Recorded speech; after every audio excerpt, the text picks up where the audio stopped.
So thank you so much for agreeing to be here. And I'm just flattered that you actually took the time to talk with us. I mean, like we were discussing, you get inundated probably sometimes with random cult musical fans from and sci-fi fans and Albert Pune fans from around the world. And Yes, I before we get do. into this movie, how does it feel that you did this movie in what, 1985, Yeah, 86? 85, I believe 85, 86. It was right there because I moved out to Los Angeles in 85 So and you got it the same year.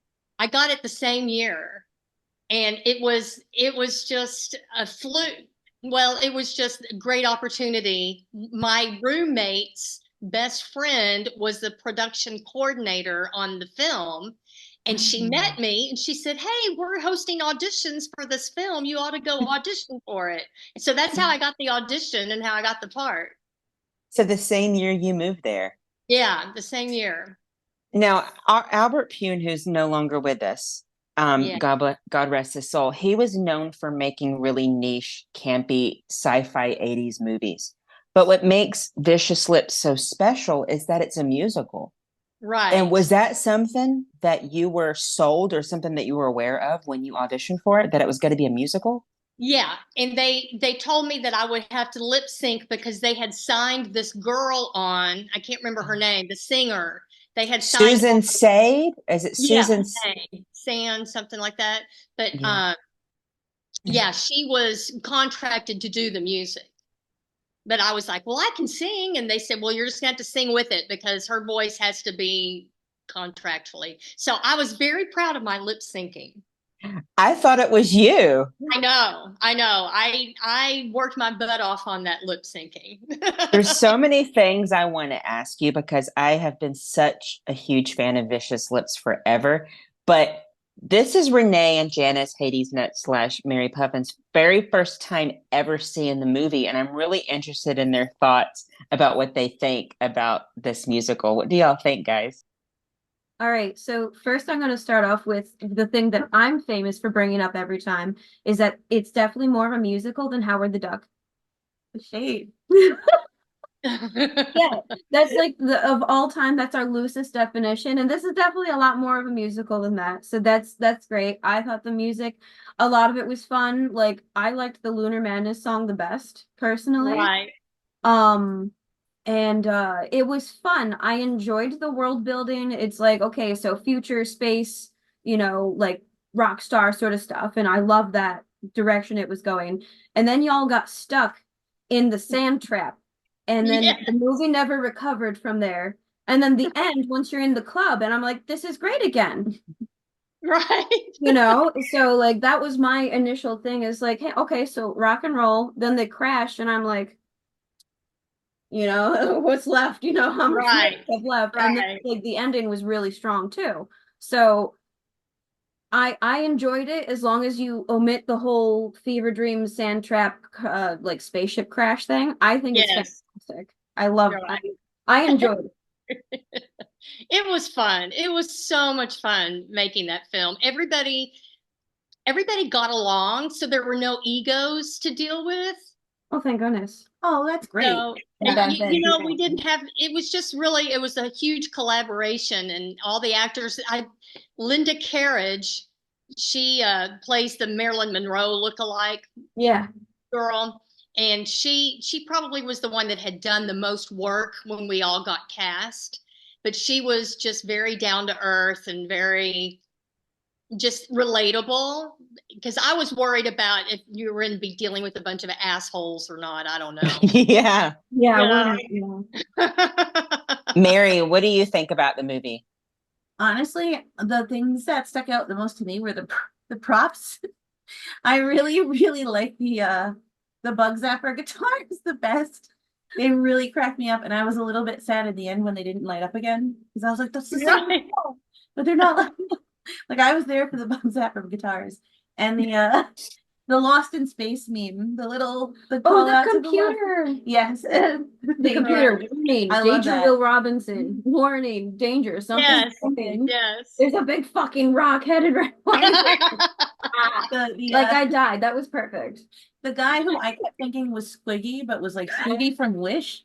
Like his Wish Squiggy. movements were so silly, falling into the sand.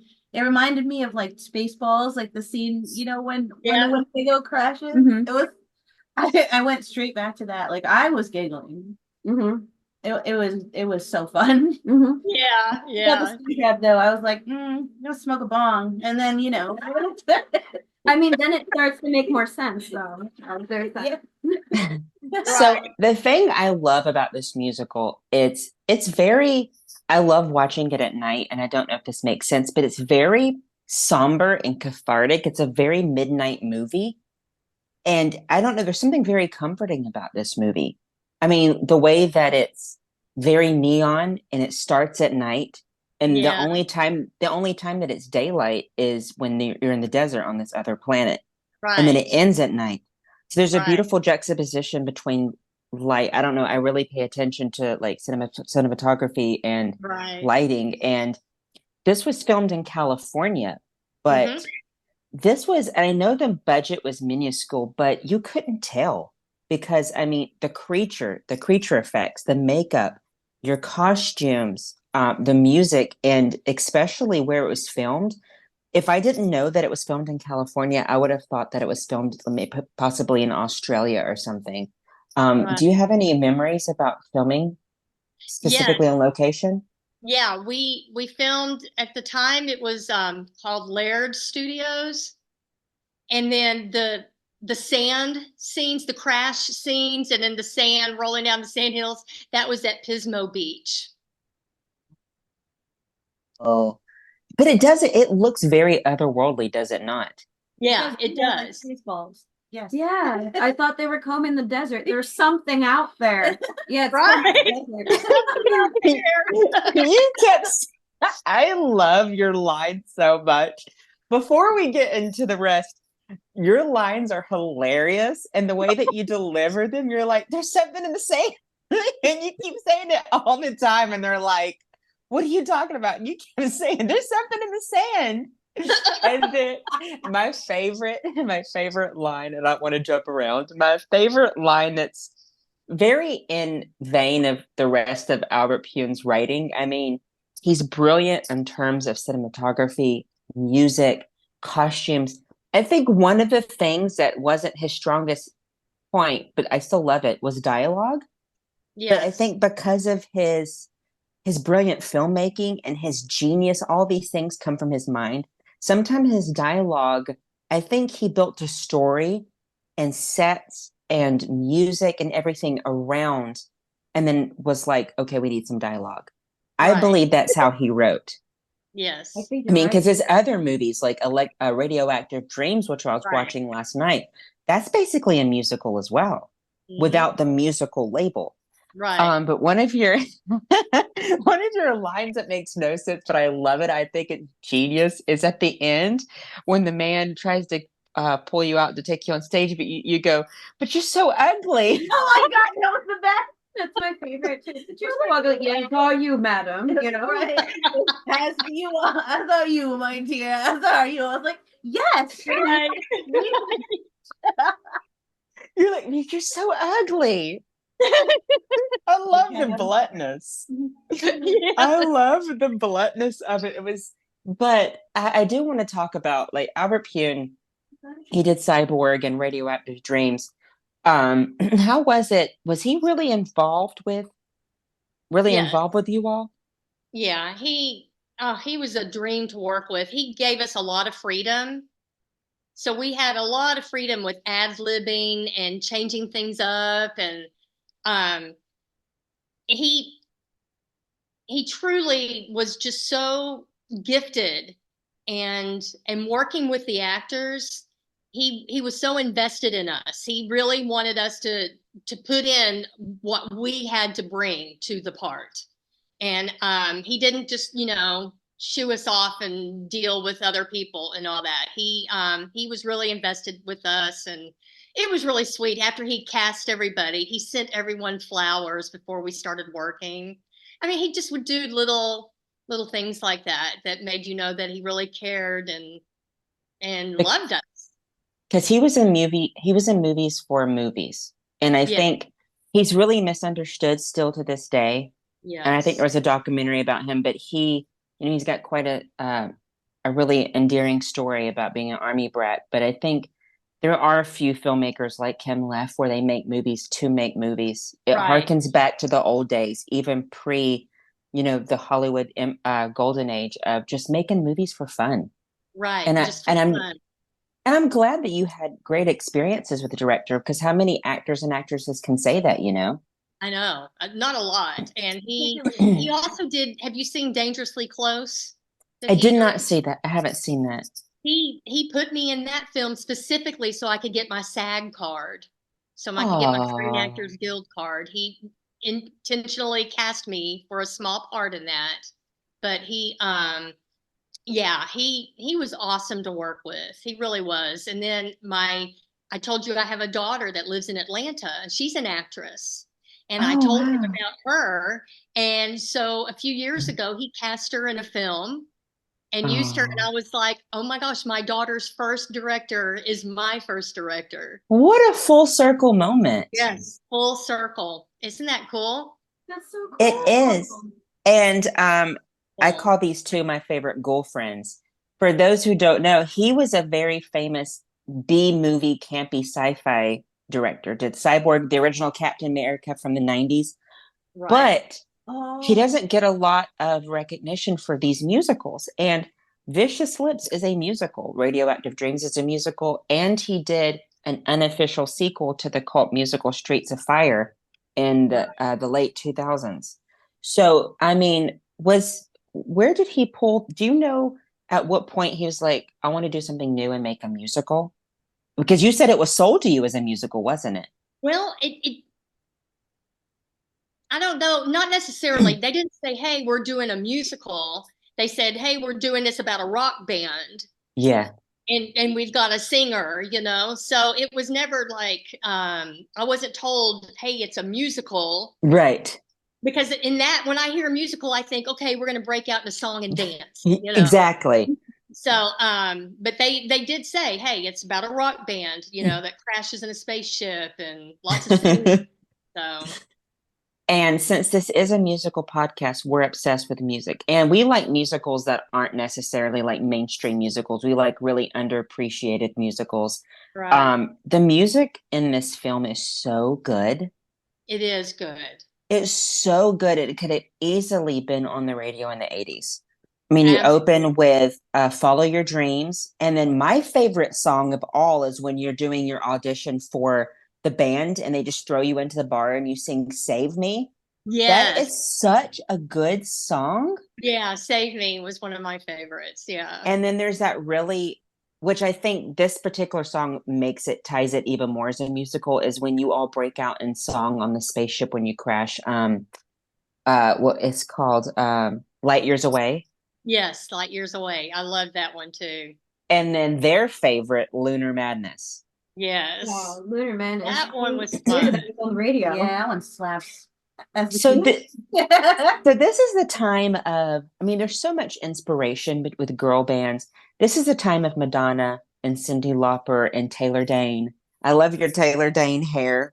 Yes. Uh, did you feel like a rock star when you were, even I, though you had to lip sync? yeah, I did because I did sing along with it, you know, so I was really singing to make it look more real. But oh yeah, I felt like a total rock star and Lunar Madness especially. That last one, I really yeah, I get to break out and look somewhat normal because they didn't have that hair piece that kept growing throughout the film. It got They're bigger. so much. And It's too bigger much. and bigger. That wasn't your real hair? No, well, the Well, dark all in one, one scene. but that blonde hair was like a hair piece that they would put in there and weave in my hair and keep teasing it, and it just kept getting bigger and bigger. What a move. Like a Yeah. chia pet.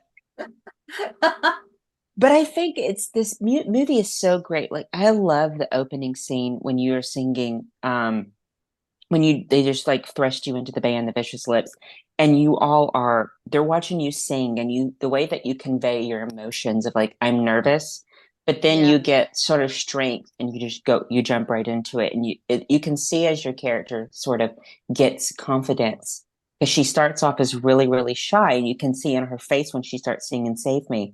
And then she gets more confidence. And I love the instruments that aren't really instruments, like the intergalactic future instruments Yeah. that they play. And I love the dichotomy and the sort of relationship that they have between you and the girls, and they're watching you perform for the first time, and you can see how they feel about you, hesitance. I just Yes. think I just think you all did such a great job acting. Thank you.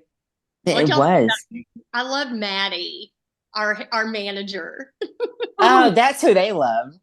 They Yeah, thought I it, I love think him. God. Squiggy. We've been calling him Squiggy. Squiggy. Squiggy from like Laverne and Shirley. Yeah. Yeah. Oh, how The funny. voice. Yeah, The I can voice see is that. I can see that. Oh yeah, I we love thought him. we also thought he was the weasel from Who Framed Roger Rabbit. Yeah, Squiggy, I did. I had to look it up. And I was like, oh my Seriously, God, like it's we were not. like, no, it can't be. Yeah, it's gotta be. And But no. y'all, that is Squiggy from Laverne and Shirley. That weasel is. Yeah. Oh yeah, that's right. So Oh yeah, that one that is. checks out then. Yeah. So we thought it was the same guy, all three of them, but no. He How could funny. do a real No. good Squiggy. But the creature effects in this, and Uh, like the aardvark looking alien in the He was beginning, my and favorite. the Oh, aardvark, Sorry. yeah, the anteater. Yeah. Yeah. And Janice has a whole theory about I that. do have a theory about the anteater, but you were in the middle of something. Sorry. I've only been to like space camp, but I've been to like space, museums and stuff, but I've always been fascinated with space. And this is sort of like a left field question. But once you're in those type of sets and you're trying to emulate space, did you feel sort of like you were literally in a spaceship or intergalactic? Do they make it feel like you were somewhere Yeah, else? they did. The set people really made it feel like a spaceship. We were enclosed. Mhm. It was an enclosure and we had to crawl around. So they made that very realistic. Wow, because I can only imagine being like sort of consolidated and Yeah, combined together where you do feel like, and I think that helps versus having an open set. And I right. think sometimes those really small confined spaces helps to realize like the reality of you being in space. Yes, it What did. were you going to say, Janice, about this aardvark? Okay, so I forget the name of it, but in Japanese folklore, there is a anteater type creature. That's where the name comes in handy that I forgot. Um, that eats your dreams. And I wonder if that was part of why they chose an anteater as like the announcer guy, like the MC for the dream, Maxine's dream. Right. I wonder if that was part of why. But knowing Albert Pune and his love of mythology and sci-fi, I wouldn't put it past him, you know? I wouldn't either. I totally could see him doing that. Hmm. If so, that was very It's clever and interesting. hats off to him. Yeah. He was, and like we were talking, he deserved a lot more recognition. But I think I discovered this movie in 2013, and when it first got released on DVD, etc. And I remember this whole blog slash podcast started as a project for graduate school in 2016. And I remember I found you on Facebook in 2016, and I'm so glad you responded to me like 8 years later Oh because my gosh. it was I finally got the kahunas to message you. Plus, it turned into this thing. But I just have watched Vicious Lips twice, and it's one of those movies that you don't have to pay attention, but you don't want to miss a second of it. Like, there's just something about it that's very somber, and it's just Right. very comforting. And I think it's because of it takes place at night, but I don't know. I just find it to be a very comforting musical. And I always tell people you've got to see Vicious Lips. You've got to see Vicious Lips. Now, do you have a favorite song from the film? Mine Save Me. Save me. I like oh come on. The one we were just talking about when we're on the spaceship and we all are Light Years Away. light years away. That was I think my favorite one. Because it starts sort of a cappella and there's just the Yeah. guitar Yeah. strumming. It's so beautiful. And I don't think that particular songwriter or that singer got to to go on to get the recognition she deserved. I But that music know. is so. But sometimes, it's when you don't get the recognition you deserve, you do find your tribe, so to speak, because people love and admire your work. Right. Vicious Lips being an example. We love your work. We love you in this film, and as we said before, you look the same. Uh, Yeah. Now, I'm very interested. I mean, Albert Pume was sort of like a one done man. Like he was like he pumped out movies so much because of his imagination. He was like, okay, this movie. There's this. Were there ever discussions on set or discussions later in life of what he thought the Vicious Lips would be up to after their journey in space? No, and I wish I had, when we reconnected, I wish I had prodded him on that. I wish I had really kind of talked to him about it. But when we had reconnected, he was already on to the next project, and that's where all Right. the focus was. And but I wish I had poked him a little bit more about Vicious Lips. We were discussing this, and I've seen this so many times, but I do want to ask your opinion. So Judy Jetson, that name first off, what did you think of with that name when he's like, oh, by the way, her name's going to be Judy Jetson, which is him being cheeky, you know? Yes, yes. I rolled my eyes. I was like, oh, Jackson. But what is your opinion? And I can ask Hades and Mary, what is your opinion on the ending of the movie? What happens in your opinion? Was it a dream? Did it really happen? What do you think? It was a dream. Yeah, she was. The whole thing was a dream. At least that's what he Oh, wanted it to be.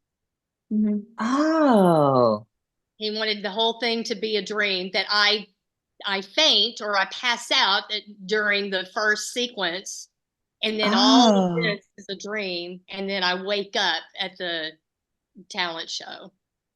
Oh, see, I always wonder if there's like a conspiracy that they knew that they put her all through this and then, she came to, but so it was all Judy's dream. I believe so. Yeah, if I'm correct, it was supposed to be a dream. Oh, Like it didn't wow. really happen. What do y'all think of the ending, y'all? Of the juxtaposition between space and then this desert planet and those creatures and zombies and then the ending. I figured because at one point, didn't Judy get like some space drugs happening and or was that another character that also had big hair and I couldn't tell the difference because it was kind of dark. Maybe that happened, but I thought that she had, had drugs for the first time and that the whole thing was like this weird space acid trip. And then Right. comes to like or sobers up and then there's the nightmare guy with the teeth, staring at her, but like cleaned up. And it's like, whoa, so it was just like a weird, like drug-induced dream sequence sort of situation. That's Right. what I thought. I think Yeah. it I think it was her passing out for nerves and she imagines now it's sort of like a Wizard of Oz thing, like you Yeah. and you were there. Yep. Yeah, that's definitely what it felt like. Yeah, and you were there and you were there. Yeah, we were Yeah. talking about that earlier. Mary, what do you think? Um, I really enjoyed like it was so intense from like the LARP scene where they're all chasing you. Yeah. The LARP, I've been in that situation. And then Zombies going for it. yeah, and then you wake up and straight into the musical number, which was really great. And you got the anteater guy going, and you're like, I'm ready for this movie, let's go. And then it ends. Right. Yeah, the dream sequence with the crash and the sand planet, I keep calling it the sand trap because y'all got stuck in there like you were having a messed up disco. Yes. Um, Yes. and I'm just like it was so slow and kind of it did feel very dream sequency because it's like why is there a bad guy, and it's like this, that, and the other thing. Like why would you like this? Right. It definitely had to have been like a dream sequence because there was some inconsistencies, and I'm Yes. like, it's got to be someone's dream. you know, Right. or a drug thing, and Or a drug thing. I like that. I Judy just love drugs. I can't help it. I don't know why I find it so funny, but I love when you keep saying there's something in the sand. I know. Like 3 or 4 times you're like, just there's looking in nothing the in the sand. sand. It's clearly What's like a person like, yeah. At what point? So this movie came, and then I heard about this movie through doing deep research on like weird obscure musicals in the early 2000s. At what point did you see or start to hear people being like, oh my god, I love this movie, rediscovering it? Really, I mean, as an adult, I mean, as this grown woman, with my family, and just, I think when I really found out was when I joined Facebook. I guess I joined Facebook like in 2009. And starting then, people would look me up, I guess would do name searches or something. And I would seriously just get random friend requests or chats on the messenger. I mean, and I was like, what's going on? This movie won't die. What is going on? But that's really when I realized it was all these years later. People love it. I know. I've got this following, and they just absolutely love it, and they're always talking about it, and There's it's just, shirts now online, and are there really? I wish I was maybe Cult Musicals will gift you one. It's a very beautiful shirt. I think we'll gift you one, Dru Anne. I think we'll gift you one. It's fan made, but I wish I had time to get it. But yeah, I mean, people follow this and they love it. And I can only imagine, you have a family. Do you still try to do a little bit of acting here or there in Texas, or have you put that behind you? I've put it behind me. I did when Albert and I reconnected, and he cast my daughter in a film, and then he put me in Cyborg Nemesis. He put me in it. So I like dusted off my acting chops and flew to Vegas to do this with Albert, But other than that, every now and then I think, maybe I should, do some You local, should. you know, but I just got out of it. But you know what? With the rise of social media and TikTok, we're not pressuring you, but we would love to see you. Maybe your fans would love to see you lip sync to one of the Vicious Lip I songs kn- I should. I with should your do hair this. tease. I should. I should do my hair, blow out the makeup, and do the whole bit.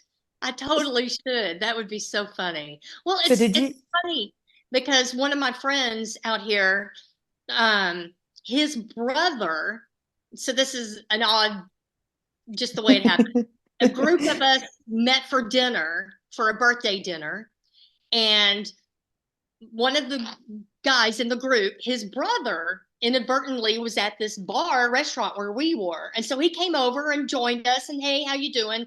And wouldn't quit staring at me. And I mean, to the point where I was getting uncomfortable. I'm like, why is this dude staring at me? Turns out he knew Vicious Lips and kept looking at me like, she looks so familiar. She looks so familiar. I mean, it was crazy. And he goes to all these Comic Cons. And so they were all talking to me saying I should start doing that. You absolutely should. I don't I even know mean, how to begin. I was just in Scott. I mean, the thing is like all these musicals that we love were bypassed and forgotten, but it's the fans that have made it what it is.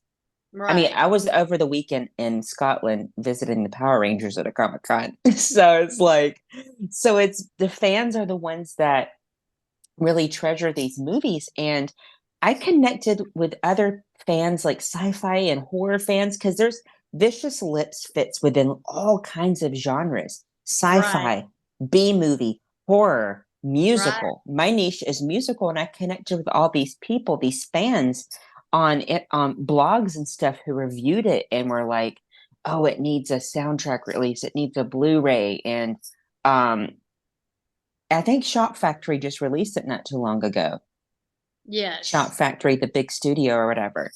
But yeah, I mean, there are fans for it, and people tie it to Albert Pune, and people tie it to the 80s. And so there is obviously a need and a desire and a want for to connect with people who are involved with it. And in my mind, I was laughing when you're telling me that story.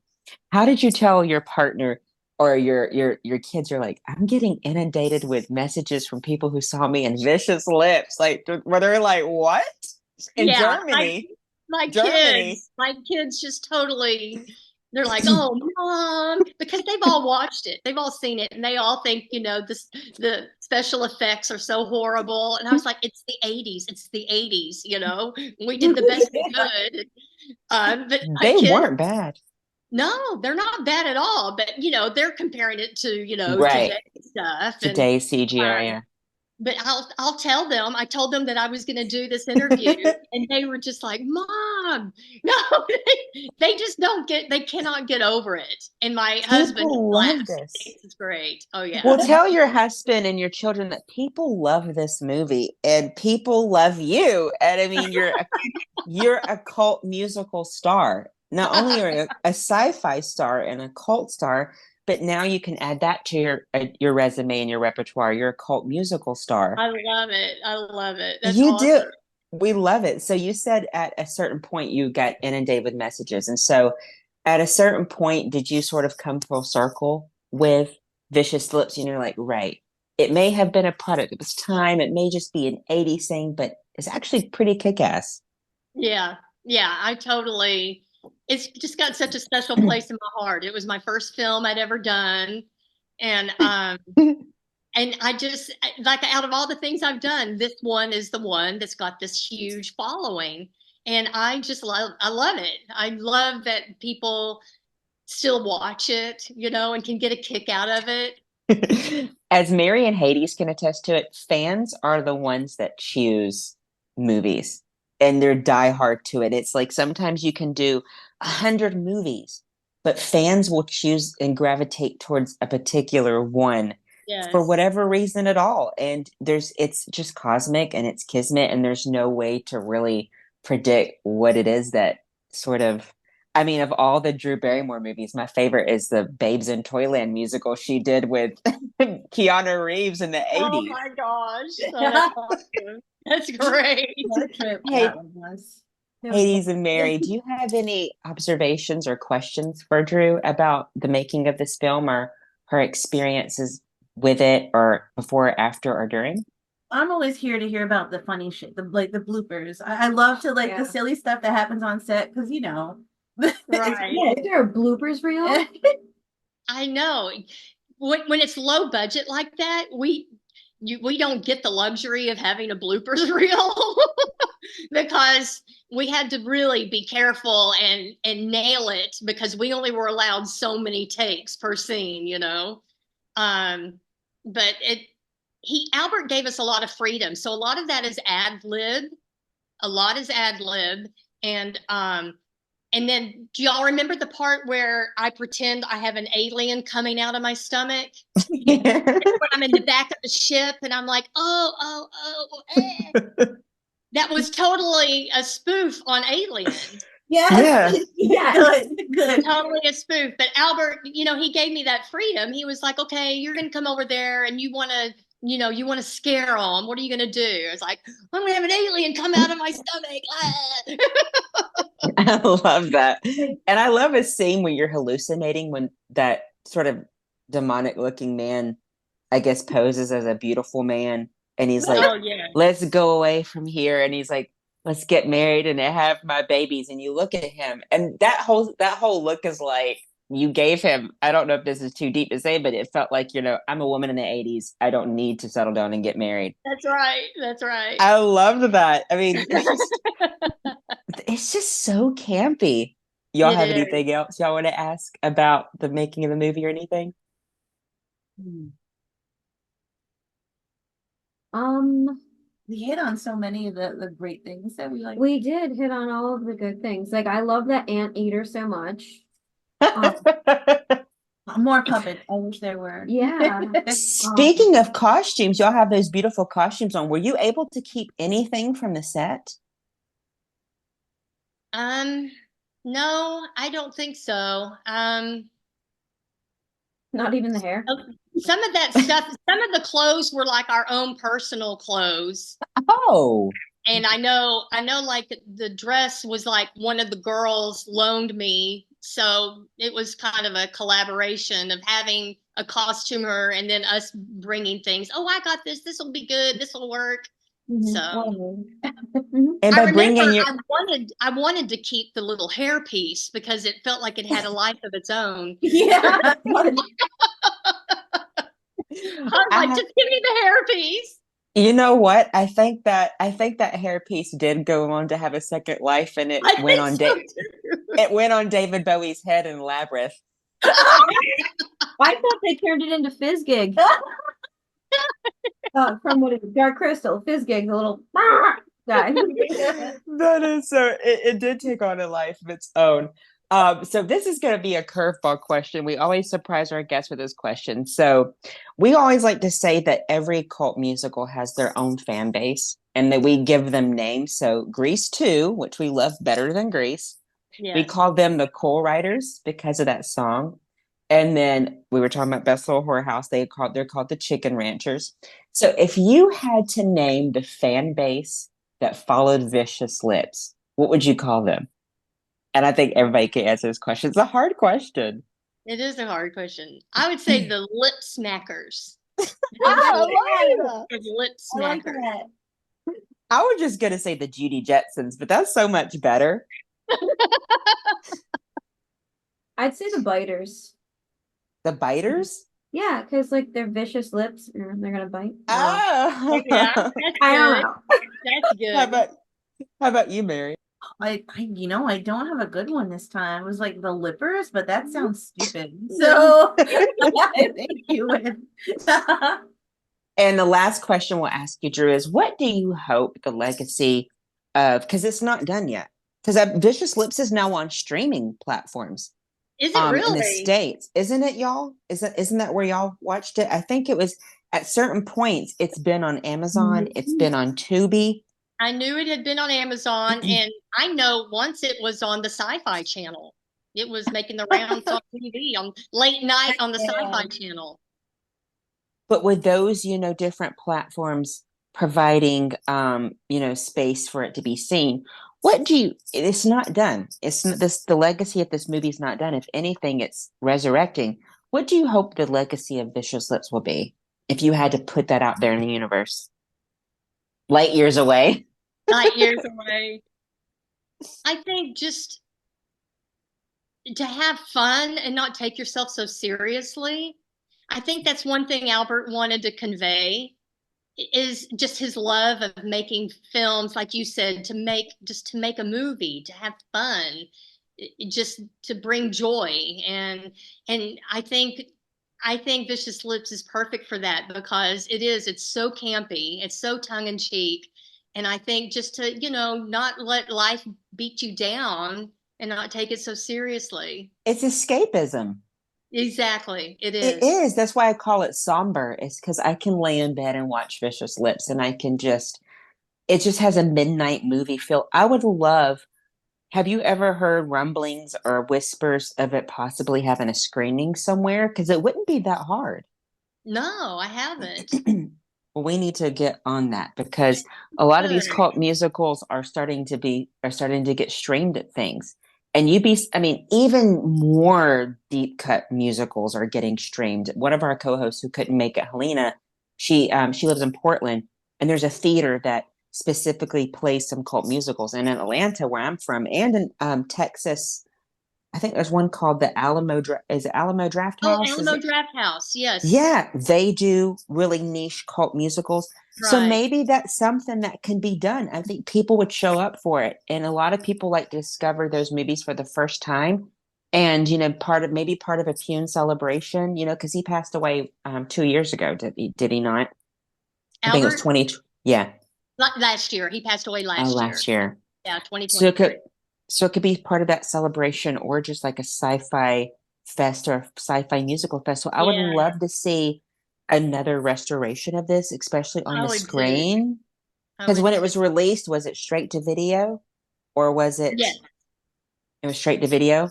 yeah. It's gorgeous though, is it not? And I'm not just, I ain't just whistling Dixie, as we say in the South. Right. But I do believe it's really high quality in terms of its special effects, especially for probably the Right. budget that it had. And I would love to Exactly. see it on the Oh screen. yeah. Oh yeah. And I would love a soundtrack. I don't know if that could ever happen, but I would love to hear those songs in clear No, quality. I wish I could have met the singer. I never got to meet her because she was Maybe you all done can, in the studio, so we never got to meet. if she's still with us on this planet, maybe you can connect with her No, I'd love to. on social media, and then you can open up a Pandora's box and say, "Hey, Oh I my lip God. sync to you. We've done weirder. We messaged you, Yeah, so you can say, right. "Hey, I lip sync to your songs in Vicious Lips." But she also did songs in Radioactive Dreams, and there's another Albert Pune movie. And I think one great thing about him is sometimes he reuses music or he reuses singers or actors. Yes, yeah, he does. And He's so I good wish about I it. could have. Oh, this is the last thing I forgot to bring this up.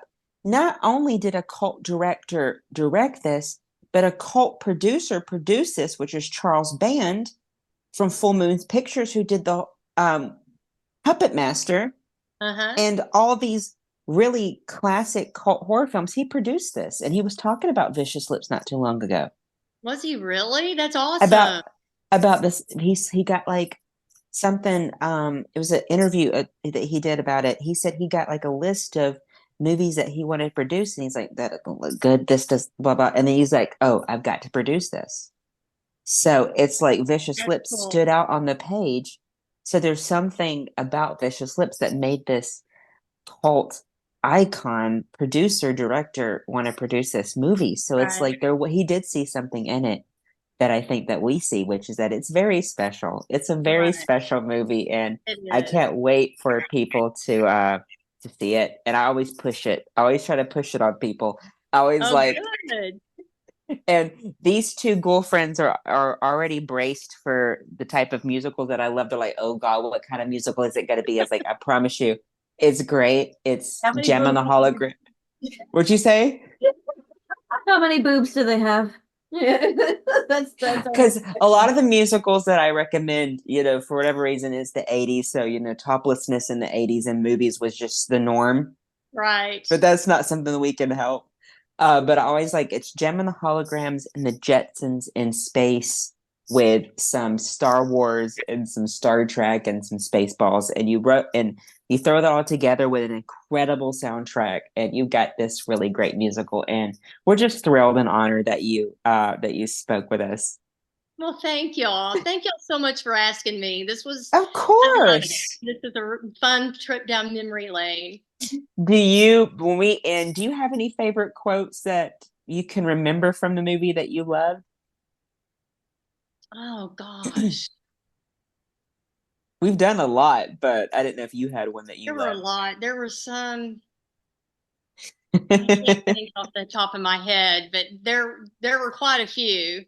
I know mine, which is but you're so ugly. So ugly. That's my favorite too. Yeah, So good. but you're so ugly as are you, my dear. I love that scene. And then I think my absolute favorite has got to be the computer Danger Will Robinson, a huge fucking rock's Yes. about to hit us. Yes. I love that sequence. I laugh so hard at that. So good. But thank you so much, Drew. You are out of this world, pun intended, and we love Thank you so you. much. Thank you so Yeah. much.